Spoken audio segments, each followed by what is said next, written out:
Protesters also gathered in Brisbane. The demonstrators voiced their concerns on a range of issues from climate change to poverty.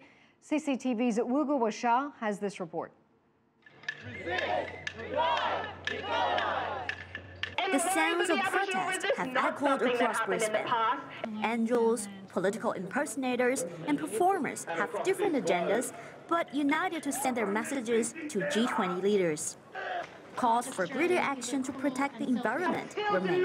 And now that China and the US are leading the world on climate action, Australia, which is a big exporter of coal, is now digging up all its coal, and it will be all dug up and nowhere to go.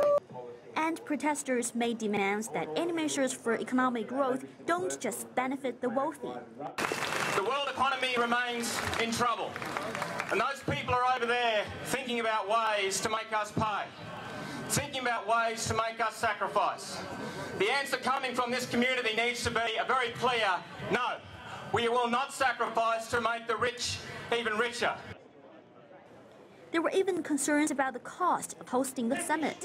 It's because, we're in a terrible budget emergency, and yet thousands upon thousands of dollars have been spent. It's 37 degrees and incredibly humid, but that hasn't stopped this group of 1,000 protesters from spending hours in the sun in a bid to have their concerns heard by a global audience.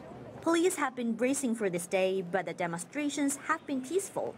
Items like masks, which can conceal a protester's identity, are on a banned items list, but some turn the other cheek to avoid arrest. Tensions did rise to the surface at an anti-Russian rally, with protesters angered over the downing of Malaysia Airlines flight MH17, which had 37 Australian citizens and residents on board. I don't believe he should be welcome here because of what's happened with the Ukraine and the shooting down of the Malaysian Airlines airliner.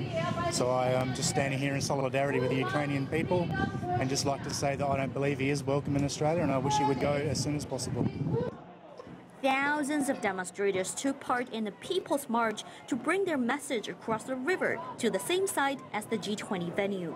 A peaceful end to a day of political action. Guoxiu, CCTV, Brisbane.